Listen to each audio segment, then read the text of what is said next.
இன்றைக்கு இந்த வாசிப்பு பழக்கம் என்பது ரொம்ப ரொம்ப குறைவான ஒரு பழக்கமாக மாறிவிட்டது.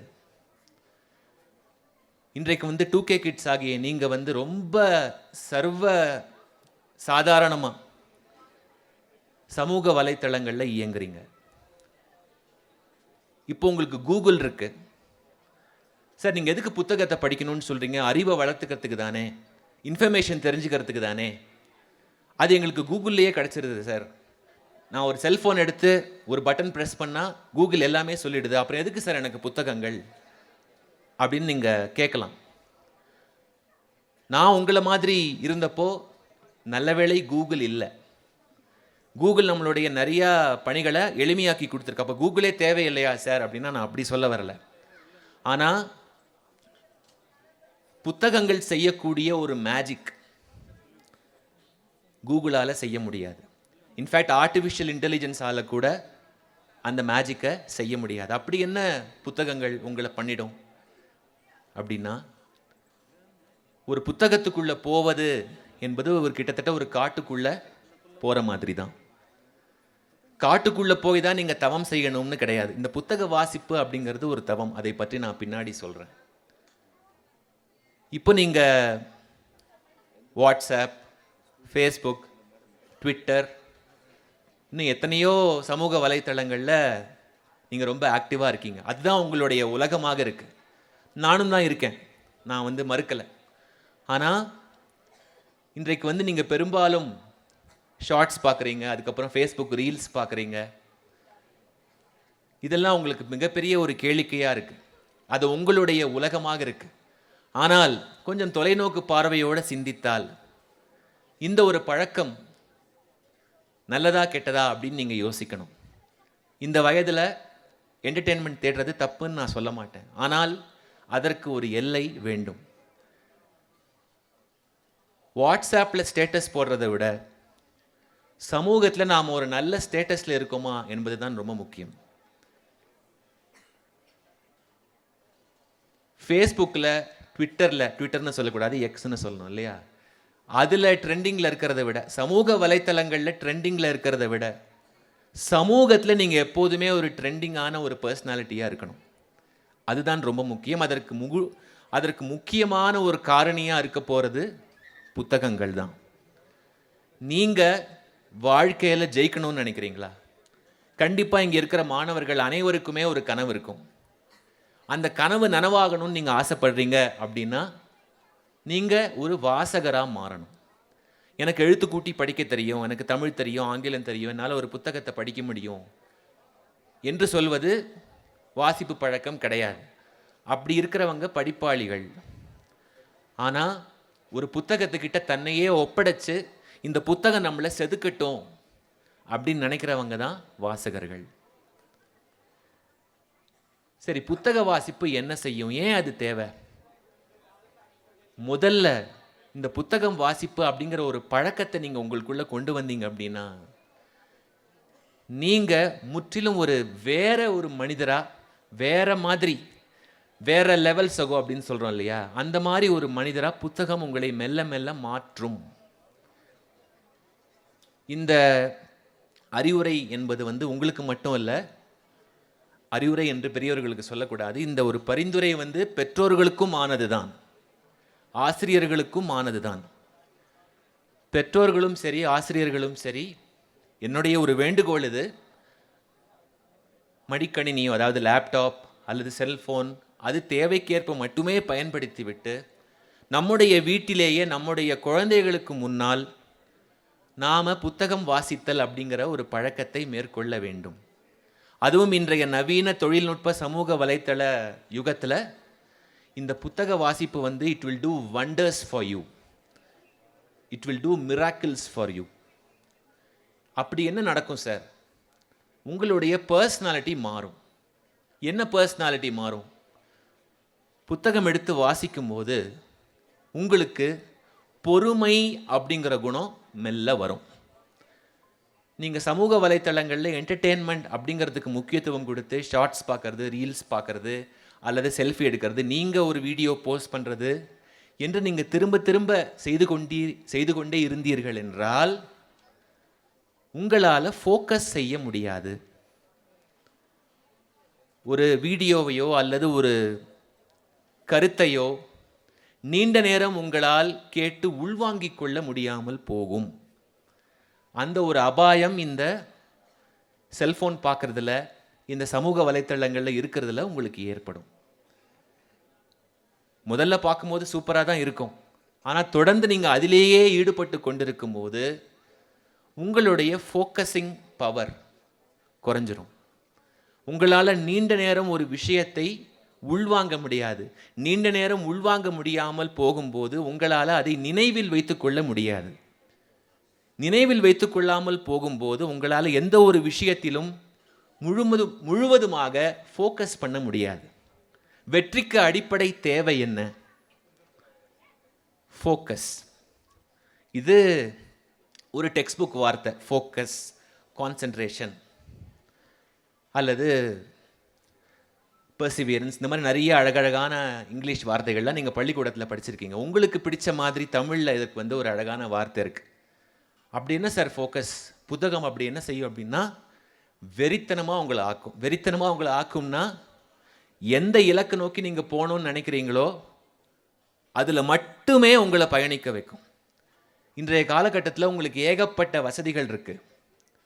நாங்கள் படிக்கும்போது நூலகத்துக்கு போய்த்தான் நாங்கள் ஒரு புக்கு எடுத்து ரெஃபர் பண்ணி அப்புறம் எங்களுடைய ப்ராஜெக்ட்லாம் பண்ணணும். ரொம்ப போராட்டமாக இருக்கும். இன்றைக்கு அப்படி இல்லை. உங்களுக்கு இப்போ சாட் ஜிபிடி அப்படிங்கிற ஒரு மிகப்பெரிய தொழில்நுட்பம் விட்டது. நீங்கள் அதுக்கிட்ட போய் எல்லாமே கேட்டு பண்ணிக்கலாம். ஆனால் உங்களுடைய கிரியேட்டிவிட்டியை அது வளர்க்குமா என்பது ஒரு மிகப்பெரிய கேள்விக்குறி. எல்லாமே உங்களுக்கு உடனடியாக கிடைக்கிறது கையில். அதனால சில சமயம் அந்த விஷயத்தினுடைய அருமை உங்களுக்கு தெரியறதில்லை. தேடி தேடி அலைந்து கொஞ்சம் கஷ்டப்பட்டு நம்மளாகவே சுயமுயற்சி எடுத்து ஒரு விஷயத்தை கற்றுக்கொள்ளும் போது அல்லது பெற்றுக்கொள்ளும் போது நீங்கள் வேற ஒரு மனிதராக எவால்வ் ஆகுறீங்க. அந்த விஷயம் நடந்த பிறகு நீங்கள் அந்த பழைய மனிதர் கிடையாது.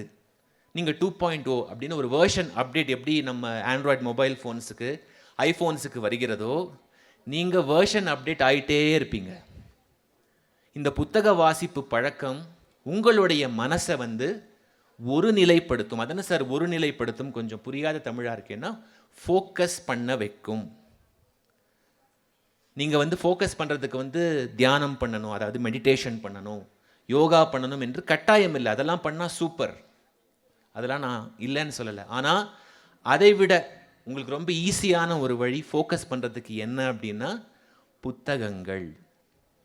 உங்களுக்கு என்ன துறை பிடிக்குமோ அது சார்ந்த புத்தகங்களை நீங்கள் படிக்கணும். இந்த புத்தகத்தினால எனக்கு என்ன பயன்? உங்களுக்கு பொருளாதார பயன் இல்லை, ஃபினான்ஷியலி உங்களுக்கு எந்த பயனும் இல்லை. ஆனால் ஸ்பிரிச்சுவலி, சைக்கலாஜிக்கலி, ஃபிசியலாஜிக்கலி நீங்கள் ஒரு பெட்டர் ஹியூமன் பீயிங்காக ஆவீங்க.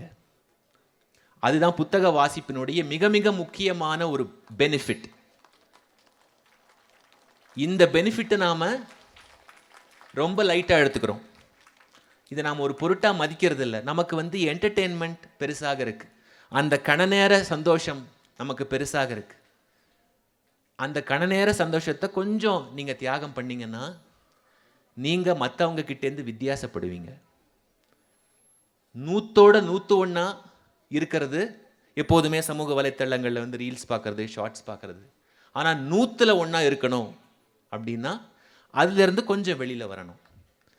அந்த 100 நீங்கள் இருக்கணும் அப்படின்னா புத்தகங்கள் படிக்கிற பழக்கத்தை மெதுவாக ஸ்டார்ட் பண்ணுங்கள். ஏதோ ஒரு புத்தகத்தில் படித்த ஒரு வாசகம் அல்லது படித்த ஒரு வரி நிறைய பேருடைய வாழ்க்கையை மாற்றி இருக்கிறது, அடியோடு மாற்றி இருக்கிறது. சோகமாக இருந்த ஒருவர் சந்தோஷமாக மாறி இருக்கிறார். அதை விட ஒரு சிறந்த பயன் வேணுமா? தேவையா நமக்கு? நாம் இந்த வாழ்க்கையை வாழ்வது எதற்காக? சந்தோஷமாக இருக்கிறதுக்கு தானே. அது இந்த புத்தகம் செய்யும். அது மட்டுமா செய்யும்? இல்லை. இந்த புத்தக வாசிப்பு கூட ஒரு என்டர்டெயின்மெண்ட் தான். ஆரம்பத்தில் கொஞ்சம் கஷ்டமாக தான் இருக்கும். எந்த ஒரு நல்ல பழக்கமும் அப்படி தான். ஆனால் போக போக உங்களை அது செதுக்கும். இந்த புத்தக வாசிப்பு என்ன செய்யும் தெரியுமா? உங்களுக்குள்ள பொறுமை அப்படிங்கிற குணத்தை அது வளர்க்கும். பொறுமை அப்படிங்கிற குணம் உங்களுக்கு வந்துட்டாலே, அதுவும் இந்த காலத்தில் வந்துட்டாலே நீங்கள் ஜெயிச்சிட்டிங்க என்று தான் அர்த்தம். அதுதான் இப்போது ஒரு என்டேஞ்சர்ட் ஸ்பீசிஸ்னு சொல்லுவாங்க இல்லையா ஆங்கிலத்தில், இந்த உயிரினங்கள்லாம் ஆபத்தான நிலையில் இருக்குன்னு. அந்த மாதிரி ஒரு குணமாக இன்றைக்கு பொறுமை மாறிவிட்டது. ஆனால் நாம் நினச்சா அதை மீட்கலாம், நமக்குள்ளே அதை நிரப்பிக்கலாம். திறமையும் பொறுமையும் சேர்ந்துடுச்சுன்னு வச்சுக்கோங்களேன், உங்களை யாரும் அடிச்சுக்கவே முடியாது. திறமை இருக்கிறதுக்கு நிகராக பொறுமையும் இருந்ததுன்னா நீங்கள் வெற்றியை தேடி போக வேண்டியதில்லை, வெற்றி உங்களை தேடி வரும்.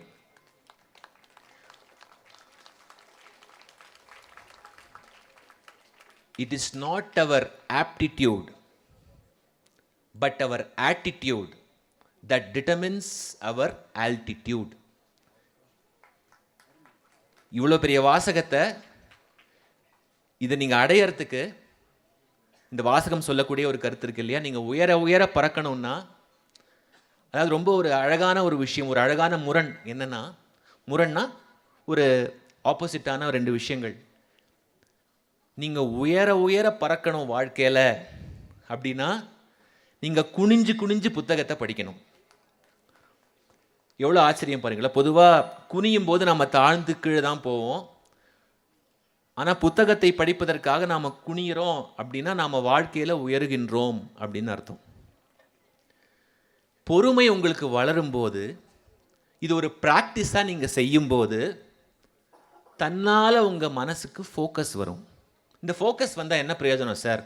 அதான் நல்லா மார்க் வாங்குறேனே. மார்க் வாங்குவீங்க, நல்ல விஷயம். அந்த நாலேஜ் உங்களுக்கு தேவை. அந்த நிலையை நீங்கள் கடந்து தான் வரணும்.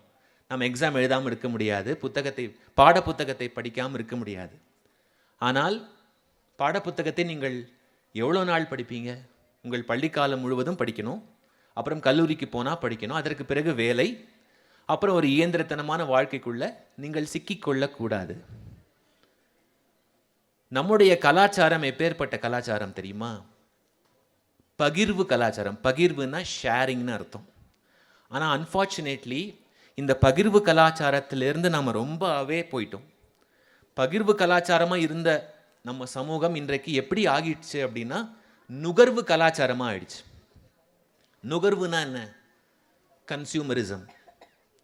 அளவுக்கு அதிகமாக நுகர்ச்சி, தேவைக்கு அதிகமாக வாங்கிக் கொள்வது. இன்றைய காலகட்டமும் அதை ஊக்குவிக்கிறது. நிறைய கடன் வாங்குங்க, இட்ஸ் ஓகே. சேமிப்பு பழக்கம் போயிடுச்சு. நிறைய வாங்கலாம், தப்பே இல்லை. தேவைக்கு மீறி சேர்த்து வைத்து கொள்ளலாம். அது சொத்தோ பொருளோ காரோ புக்கோ பைக்கோ எதுவோ, அந்த மாதிரி ஒரு ஊக்குவிப்பு இந்த உலகம் முழுக்க இப்போ நடக்குது. அதற்கு தயவு செய்து பலியாகாதீங்க. It is okay. அந்த உலகம் உங்களை அந்த மாதிரி, அதாவது இந்த பகிர்வு கலாச்சாரத்துக்கு நீங்கள் வருவதனால் உலகம் உங்களை ஒதுக்குகிறதா? சந்தோஷமாக இருங்கள், ஒதுக்கட்டும். நீங்கள் சரியான பாதையில் தான் சென்று கொண்டிருக்கிறீர்கள்.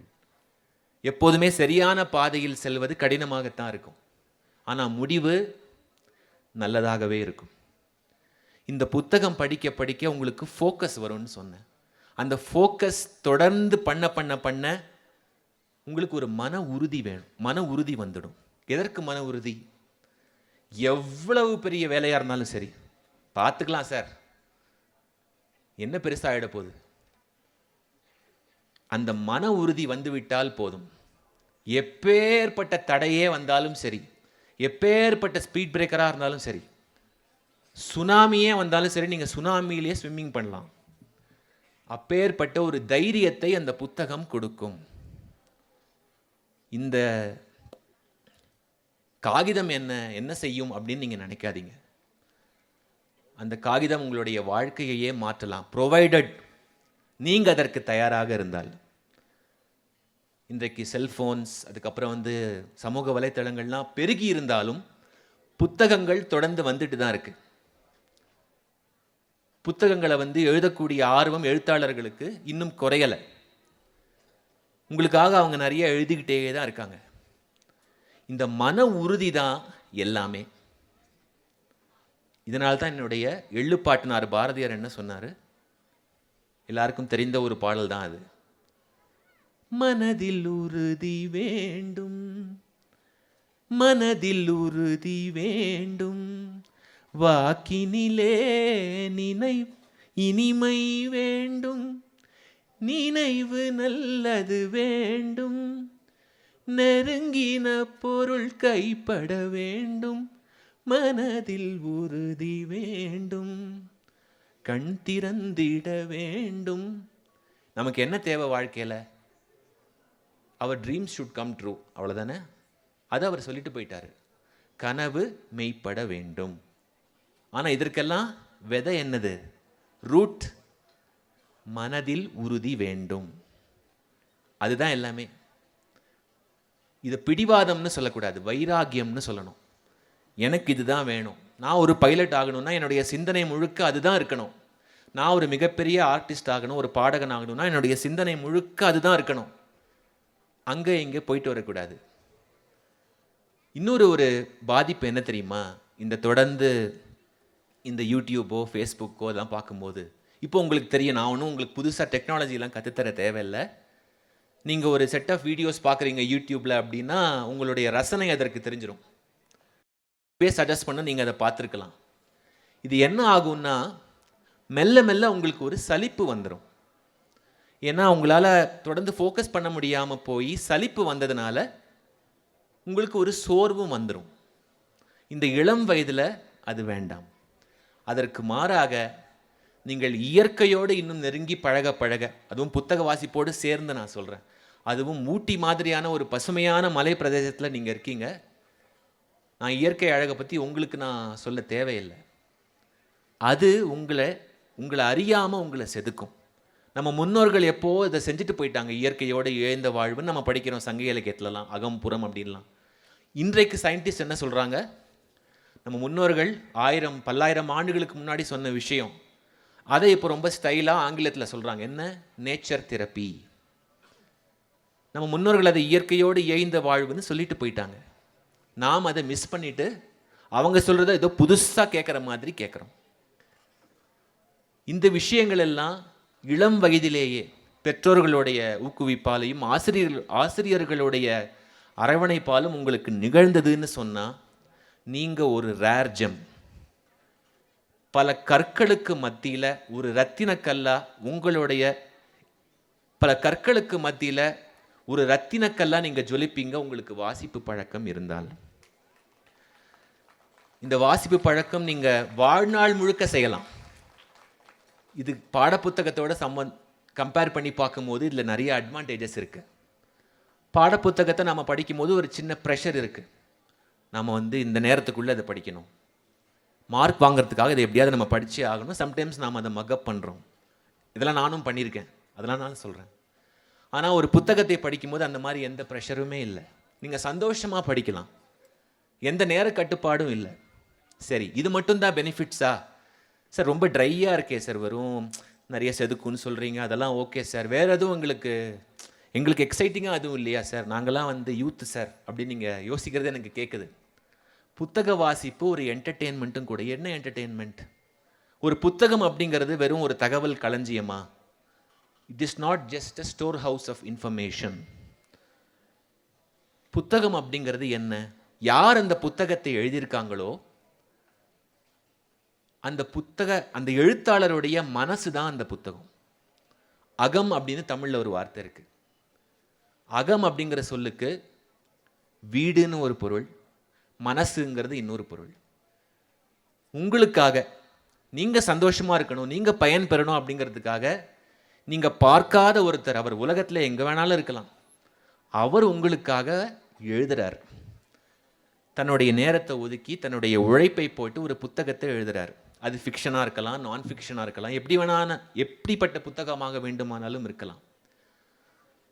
அந்த புத்தகம் அப்படிங்கிறது அவருடைய மனசு மட்டும் கிடையாது, அது ஒரு புது உலகம்.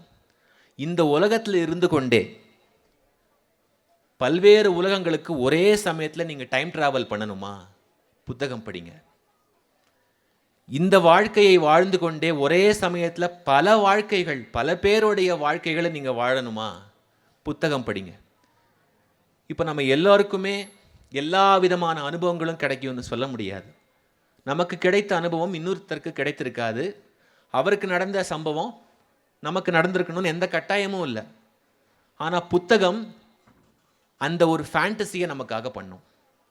யாரோ ஒருத்தருடைய அனுபவம் உங்களுடைய அனுபவமாக மாறக்கூடிய ஒரு மேஜிக் புத்தகத்தில் நடக்கும். என்ன லாங்குவேஜாக வேணால் நீங்கள் இருக்கலாம். உங்களுக்கு இங்கிலீஷ் கம்ஃபர்டபுளா, இங்கிலீஷில் படிங்க. தமிழா, தமிழில் படிங்க. உங்களுடைய தாய்மொழி எதுவோ, உங்கள் தாய்மொழி தமிழாக இருக்கிற பட்சத்தில் தமிழில் நீங்கள் அதிக புத்தகங்கள் படிப்பது ரொம்ப ரொம்ப சிறப்பானது. இன்றைக்கு உலகம் முழுக்க புத்தக வாசிப்பு அப்படிங்கிறது மற்ற நாடுகளில் ரொம்ப தீவிரமான ஒரு இயக்கமாக நடத்தப்பட்டு கொண்டு வருது. புக் ரிவ்யூ அப்படிங்கிறது ஒரு முக்கியமான ஒரு ப்ரொஃபஷன் வெளிநாடுகளில். அதே போல் இங்கேயும் வந்தால் ரொம்ப சிறப்பாக இருக்கும். இப்போ நீங்கள் எல்லாமே உங்களுக்கு வாழ்க்கை கற்றுக் கொடுத்துரும், அதாவது நீங்களே கற்றுக்கலாம் என்று கிடையாது. மற்றவர்கள் செய்த ஒரு தவறோ அல்லது மற்றவர்கள் வாழ்க்கையில் நடந்த ஒரு விஷயமோ உங்களுக்கு ஒரு பாடமாக இருக்கலாம். உங்களுக்கு அது ஒரு ஐ ஓப்பனராக இருக்கலாம். புத்தகம் அந்த வாய்ப்பை உங்களுக்கு வழங்குகிறது. உங்களுக்கு எஜுகேஷனும் கிடைக்கிது, புத்தகத்திலிருந்து என்டர்டெயின்மெண்ட்டும் கிடைக்கிது. ஒரு விதத்தில் புத்தக வாசிப்பு என்பது ஒரு எடுடெயின்மெண்ட். தியானம் மூலமாக, தியானம் கொஞ்சம் சிரமம் உங்களுடைய வயசில், யோகா நீங்கள் பண்ணலாம். ஆனால் அதை விட எளிய வழி இந்த தியானத்தின் மூலமாக கிடைக்கக்கூடிய பெனிஃபிட்ஸ், யோகா மூலமாக கிடைக்கக்கூடிய பெனிஃபிட்ஸ், இது எல்லாமே ரொம்ப ஈஸியாக, உங்களுக்கு எல்லாமே ஈஸியாக கிடைக்கணும் தானே நீங்கள் நினைக்கிறீங்க.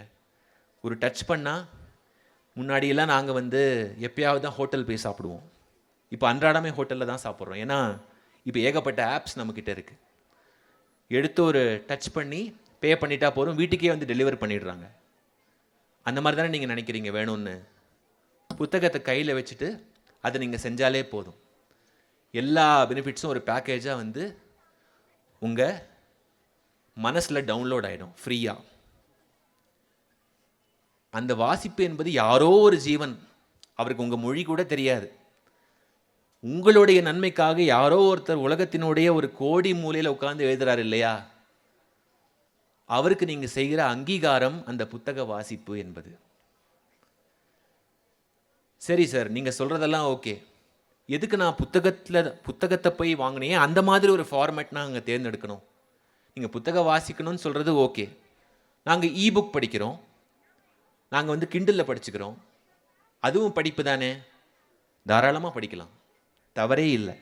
அட்லீஸ்ட் நீங்கள் அப்படி படிக்கிறீங்களே அப்படின்னு நான் சந்தோஷப்படுவேன். ஆனால் அதை விட உண்மையான ஒரு ஹார்ட் காப்பின்னு இப்போ சொல்கிறோம் இல்லையா, சாஃப்ட் காப்பி ஹார்ட் காப்பின்னு சொல்கிறோம்.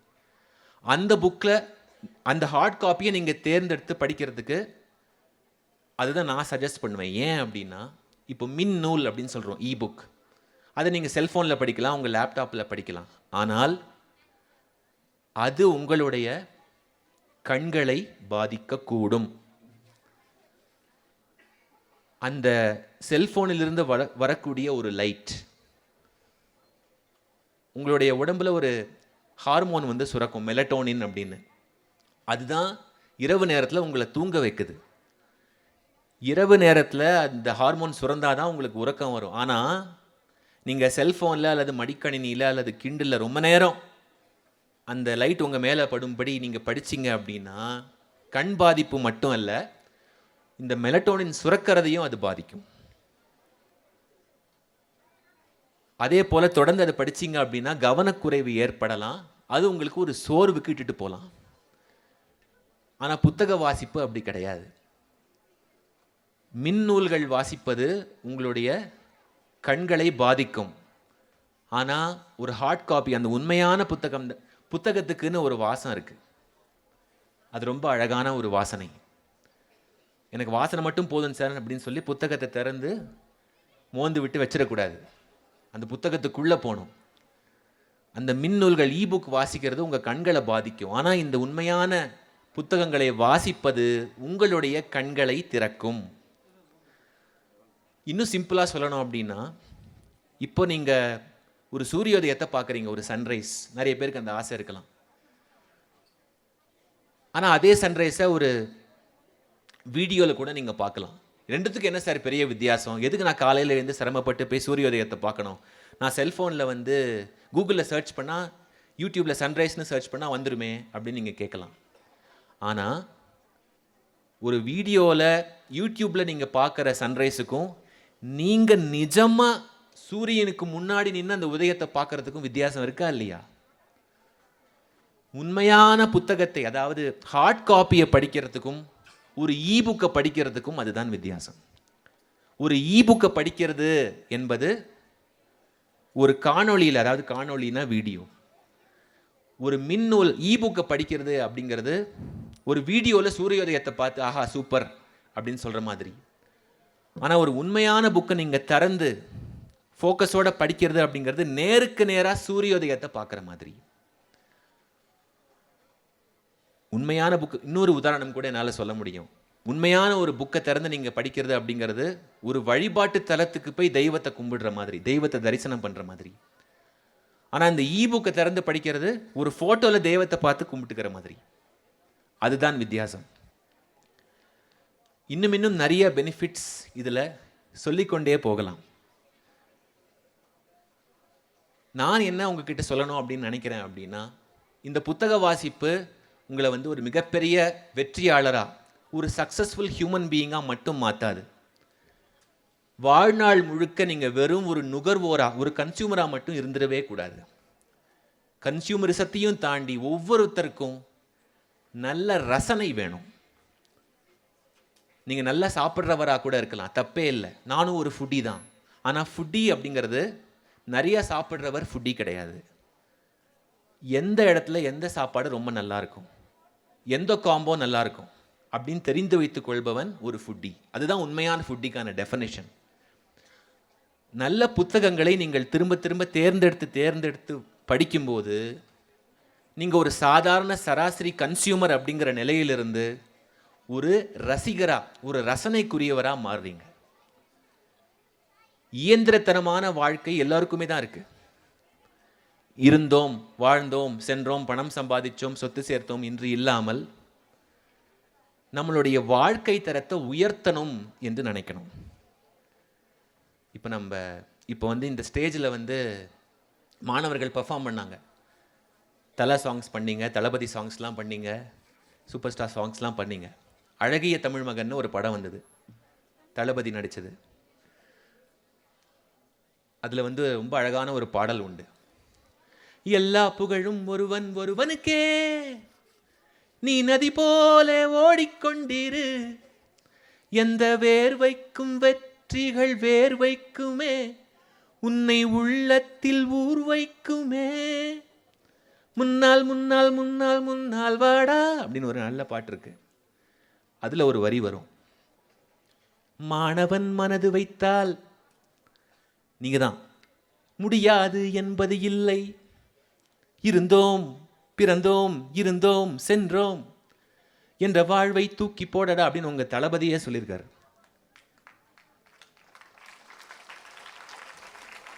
தளபதி சொல்லியும் நீங்க கேட்கலன்னா எப்படி? உங்களுக்கெல்லாம் ஐகானே அவர் தானே. உங்களுக்கெல்லாம் என்டர்டெயின்மெண்ட்டே சினிமா தானே. சினிமா மூலமாக தானே நீங்கள் எல்லாமே கற்றுக்குறீங்க. தப்பு இல்லை, நல்ல விஷயங்கள் சினிமாவில் இருந்தால் கற்றுக்கலாம், தேவையற்றதை ஒதுக்கிடலாம். இதுக்கெல்லாம் ஒரு ஸ்டார்டிங் பாயிண்ட் எது? புத்தகம். இப்போ கூட நான் இந்த புத்தக கண்காட்சிக்கு கொஞ்சம் பரபரப்பான ஒரு சூழலில் தான் நான் உதகைக்கு கிளம்பி வந்தேன். மற்ற அடிப்படை விஷயங்களை வந்து கொஞ்சம் மெதுவாக தான் எடுத்து வச்சேன். ஆனால் எனக்கு ஒரு துணையாக இருக்கணும்னு சொல்லி ஒரு புத்தகத்தை தான் எடுத்துகிட்டு வந்திருக்கேன். அது என்னுடைய பையில் இருக்குது. அது ஒரு தனி அனுபவம், கிட்டத்தட்ட ஒரு தியானம் மாதிரி. நீங்கள் வெற்றியாளராக மட்டும் இருந்தால் போதாது. உங்களுடைய வாழ்க்கை தரம் நன்றாக இருக்கிறதா? Very good. ஆனால் அது மட்டும் பத்தாது. நீங்கள் உங்களுடைய பிறந்த மண்ணுக்கும் அந்த பிறந்த மண்ணில் இருக்கக்கூடிய உங்களுடைய சொந்த நாட்டு மக்களுக்கும் ஏதாவது செய்யணும். அதுதான் ஒரு சிறந்த வாழ்க்கை. ஒரு புத்தகத்துக்கிட்ட உங்களை ஒப்படைச்சிங்க அப்படின்னா அது உங்களை சிகரத்துக்கு கொண்டு போய் விட்டுடும். இப்போ புக்வேர்ம்னு ஒரு வார்த்தை சொல்கிறாங்க, புத்தகப்புழு. அவன் சரியான புக்வேர்ம் அப்படின்னு சொல்லுவாங்க. அது என்ன புக்வேர்ம்? புத்தகத்துக்கும் அந்த புழுவுக்கும் என்ன சம்பந்தம் அப்படின்னா கொஞ்சம் ஆராய்ச்சி பண்ணி பார்த்தேன்.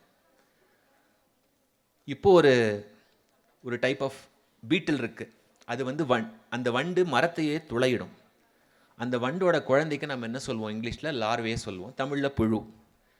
அந்த ஒரு வகை புழு இந்த புத்தகங்கள் செய்கிறாங்க இல்லையா, அந்த காகிதம் செய்கிறாங்க இல்லையா, அதில் ஒரு பசை, ஒரு கம் பயன்படுத்துவாங்க. அதை ரொம்ப விரும்பி அது சாப்பிடுமா. அதாவது புத்தகத்தையே அதை விரும்பி சாப்பிட்ற அளவுக்கு படிக்கிறாங்க இல்லையா, அந்த மாதிரி ஒரு இம்ப்ரெஷன், ஒரு பிம்பத்தை ஏற்படுத்துகிறாங்க இல்லையா, அவங்கள நாம் புத்தக புழுன்னு சொல்கிறோம். நானும் அதே தான் உங்களுக்கு சொல்கிறேன். பாடப்புத்தகங்களோட உங்களுடைய வாசிப்பு பழக்கத்தை தயவு செய்து நிறுத்தாதீங்க. ஏன்னா உண்மையிலேயே உங்கள் வாழ்க்கை உங்களுடைய கல்லூரி படிப்பு முடித்த பிறகுதான் தொடங்குகிறது.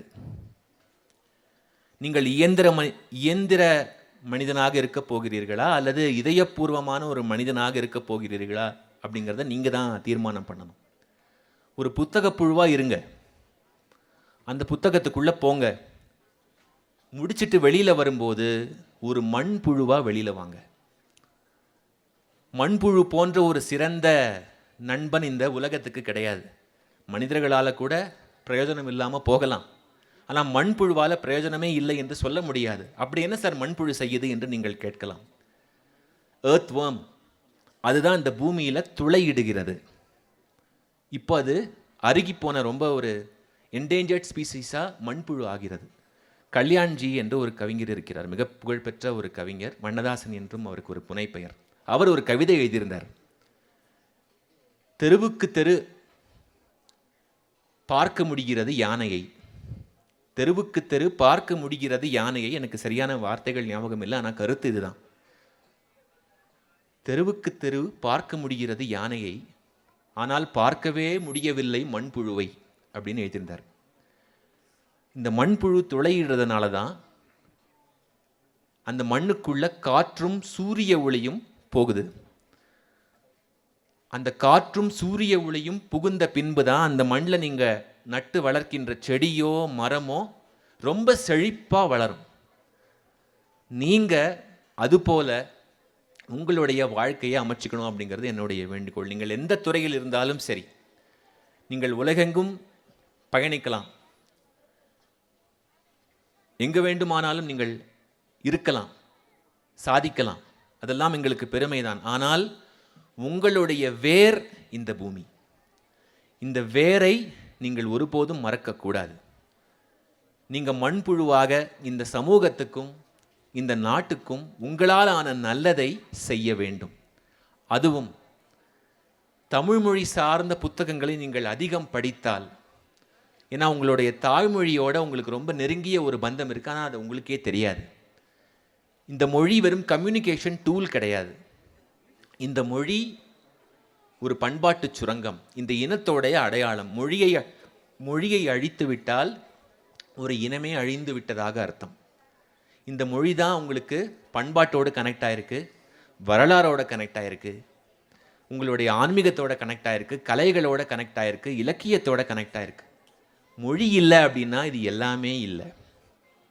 அதனால் இறுதியாக நிறைவாக சில வார்த்தைகள் சொல்லிட்டு நான் விடை பெற்றுக்கிறேன். நீங்கள் வாரத்தில் ஏதேனும் ஒரு நாள் ஒரு 5 நிமிடம் அல்லது 10 நிமிடம் உங்களுக்கு பிடித்த ஒரு புத்தகத்தை வாசிங்க. அது ஒரு ஸ்டோரி புக்காக இருக்கலாம், அல்லது ஒரு நாவலாக இருக்கலாம், காமிக்ஸாக இருக்கலாம், எதுவாக வேண்டுமானாலும் இருக்கலாம். ஆனால் அந்த பழக்கத்தை மெல்ல மெல்ல கொண்டு வாங்க. நீங்கள் மெல்ல மெல்ல வேற லெவல் மனிதராக மாறுவீர்கள். உங்களுக்கு பொறுமை, ஃபோக்கஸ் எல்லாமே வரும். உங்கள் வாழ்க்கையில் வெற்றி உங்களை தேடி வரும். உங்களுடைய வாழ்க்கை தரம் உயரும். இன்னும் சொன்னால் உங்களுக்கு போர் அடிச்சிடும். இதுவரைக்கும் என்னுடைய பேச்சை பொறுமையாக கேட்டு என்னை ஆதரித்த உங்கள் அனைவருக்குமே என்னுடைய நெஞ்சு நிறைந்த நன்றி. உங்களுடைய வாழ்க்கையில் நீங்கள் வண்ணமயமான நிறங்களோட வெற்றி பெறணும் அப்படின்னு நான் மனசார பிரார்த்திக்கிறேன். இந்த ஆப்பர்ச்சுனிட்டி எனக்கு கொடுத்த இந்த மாவட்ட நிர்வாகத்துக்கும் அரசுக்கும் மணிவண்ணன் சார் அவர்களுக்கும், ஏன்னா அவருடைய அன்பின் பேரால் இந்த ஏற்பாடு எனக்கு நடந்தது. அவர் ரொம்ப அற்புதமான ஒரு மனிதர், பாரதியையே உயிர் மூச்சாக சுவாசிப்பவர். அதனால் அவர் போன்ற நல்ல பேராசிரியர்களுடைய ஆதரவால், பெற்றோர்களுடைய, இதெல்லாமே பெற்றோர்களுக்கும் சேர்த்து தான் நான் சொல்கிறேன், மாணவர்களுக்கு மட்டும் நான் சொல்லலை, பெற்றோர்களுக்கும் ஆனது தான் என்னுடைய கருத்துக்கள் எல்லாமே. All the best every one. Thank you.